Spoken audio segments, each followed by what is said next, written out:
C'est bon? Ouais. Très cher membre du jury, très cher auditoire, bonjour.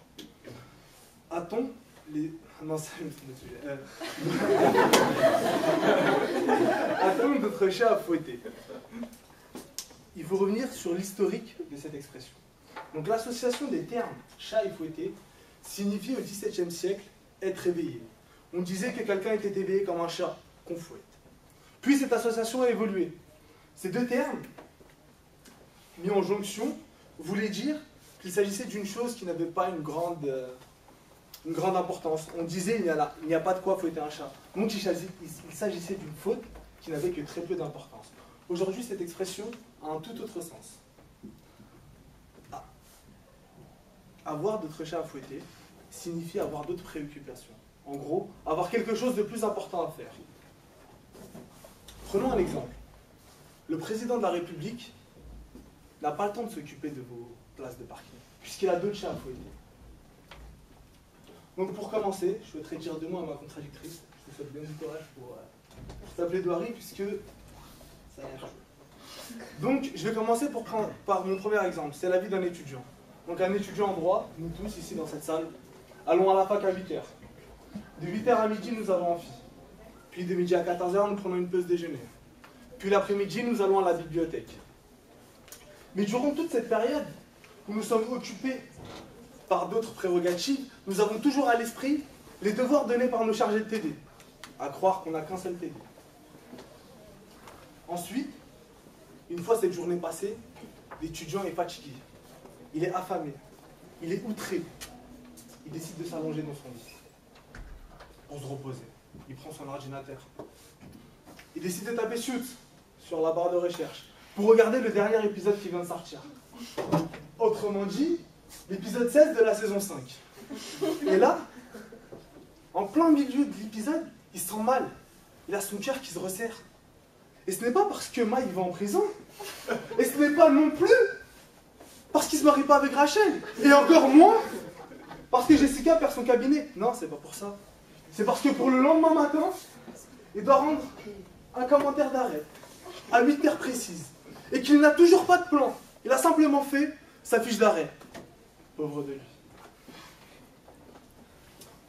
Mais maintenant, nous, étudiants en droit, ici présents, nous rêvons à des grandes carrières. Nous rêvons de devenir huissier, avocat, pourquoi pas maître de conférence pour pouvoir saquer des élèves, ou bien, je ne sais quoi d'autre, greffier.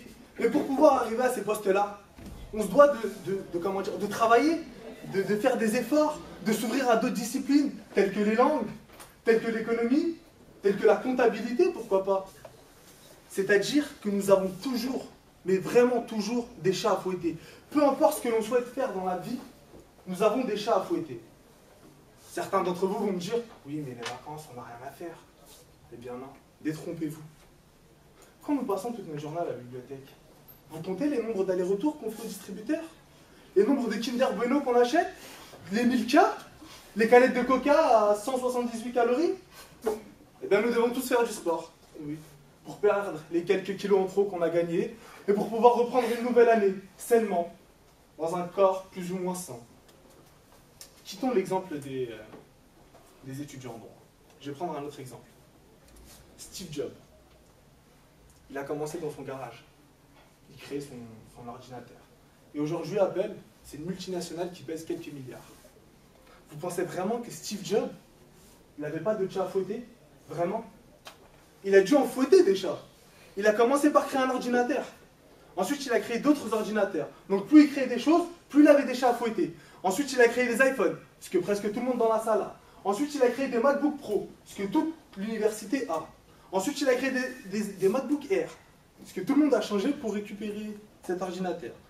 Donc, on voit bien à travers cet exemple que pour réussir dans la vie, nous sommes obligés d'avoir à fouetter des chats. Bon, les plus sceptiques d'entre vous vont me dire, on a choisi Steve Jobs, c'est un mec, il est coté, il a de l'argent, c'est normal qu'il a des chats à fouetter. Prenons un exemple totalement inverse. L'exemple d'une mère au foyer, célibataire, ayant 4 enfants. Vous pensez vraiment que cette bonne dame, elle n'a pas des chats à fouetter? Elle doit s'occuper de ses enfants, elle doit les nourrir, elle doit les vêtir. Et pour ça, cette dame, qu'est-ce qu'elle doit faire? Elle doit travailler, elle doit payer un loyer, elle doit faire les courses, elle doit prendre en charge ses enfants. Donc, elle est obligée d'avoir des chats à fouetter. Mais en plus de l'éducation de ses enfants et des conditions de vie de ses enfants, elle doit se prendre en compte elle-même.